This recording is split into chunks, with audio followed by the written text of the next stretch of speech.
এখন এখন মামুন যদি বলে যে এই বাড়িটা নিলে ওর রাগ কমে যাবে, তাহলে তো ডেফিনেটলি আমি ওকে দিয়ে দিব। নানি, বাড়িটা লেখা দিতে বললেও আপনি দিয়ে দিবেন, আপনি এত ভালোবাসেন। টাকা পয়সা দিয়ে কখনো ভালোবাসা কেনা যায় না।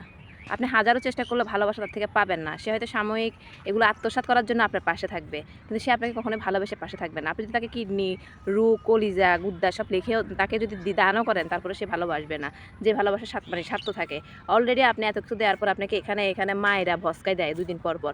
তারপরও আপনি বলতেছেন ও যদি তাও চায় তারপরেও দিয়ে দিবেন। বুঝি না আপনার মানে কোনো ন্যূনতম কি ইয়া নাই, লজ্জা শরম নাই কি, মানে সেলফ রেসপেক্টটা নাই নিজের প্রতি, কি নিজের ভালোবাসা সম্মান কিছুই নাই?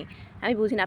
আপনি অলরেডি তার থেকে দ্বিগুণ বয়সের বেশি, আপনার আরও বুঝার কথা, দুনিয়া সম্পর্কে আপনার আরও আইডিয়া থাকার কথা। আপনি মামুনের মধ্যে কী পেয়েছেন আমি আসলে জানি না। এটা দেখলে আমার বসতেই লাগে। আপনি কিছুদিন আগে কিছু সত্য কথা বলছিলেন, মানে সে তো আসলে এইভাবে সম্মান পাওয়ার যোগ্য না, তার কখনোই সম্মান ছিল না, সে রাস্তাঘাটে মাইর খাইতো, আপনি নিজেই বলেছেন। আর আজকে আবার একটা ইন্টারভিউ আমি দেখতেছি, আপনি বলতেছেন সে যদি বাড়িটা চায়ও তাও লিখে দিবেন। আহা কি প্রেম! আসলে আপনি একটা সময় আপনাকে জাদুঘরে রাখা হবে কয়দিন পরে। আপনার এই বাড়িটার এইগুলো লেখার পরে, হ্যাঁ, কয়দিন পর আপনি রাস্তায় রাস্তায় ঘুরবেন, তখন আপনাকে আর কেউ পাত্তা দিবে না। অ্যাটলিস্ট আপনি এখন বাড়িটা যদি আপনার নামে যদি কোনো বাড়ি থাকে বা কোনো ফ্ল্যাট লেখা থাকে, ওইটার উছিলা হলেও আপনি একজন জীবনসঙ্গী পাবেন, তাকে নিয়ে লং টাইম আপনি থাকতে পারবেন। আর এটা যদি মামুনকে লিখে দেন, বছরখানেক সুখে রাখার পর পর আপনাকে আপনার মানে রাস্তা আপনাকে দেখিয়ে দিবে, তখন আপনি মানে পরিবারের কাছেও জায়গা পাবেন না। আর মামুন তো নতুন কোনো কোচি মেয়ে নিয়ে সে ঘুরবে, সে সবসময় বলে আপনি তার বয়সে বেশি বড়, সবাই বলে মানে আপনাকে সেটা বলতেছে, মানে কি সে তার নিজের কথাটাই সে বলতেছে। সে আপনাকে ভালোবাসতো, তাহলে সেই কথাটা কখনোই তুলতে পারতো না।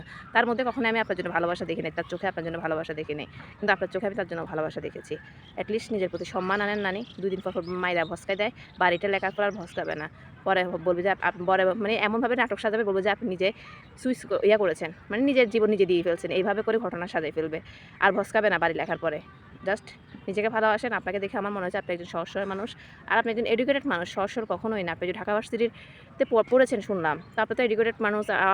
আপনার তো অনেক কিছু থাকার কথা, নলেজ থাকার কথা, বুদ্ধি থাকার কথা। তারপর কেন এত বাচ্চামি করেন? আপনি এখন যে কাজগুলো করতেছেন মনে হয় যে আপনার বয়স 16 বা 15 এরকম, কিন্তু না, আপনার বয়স মোটামুটি 40-এর কাছাকাছি গেছে। এখন অ্যাটলিস্ট নিজের জীবনের প্রতি নিজের ভালোবাসা আনুন, নিজেকে ভালোবাসুন, নিজের প্রতি যত্ন নিন। এটাই। ধন্যবাদ, ভালো থাকবেন।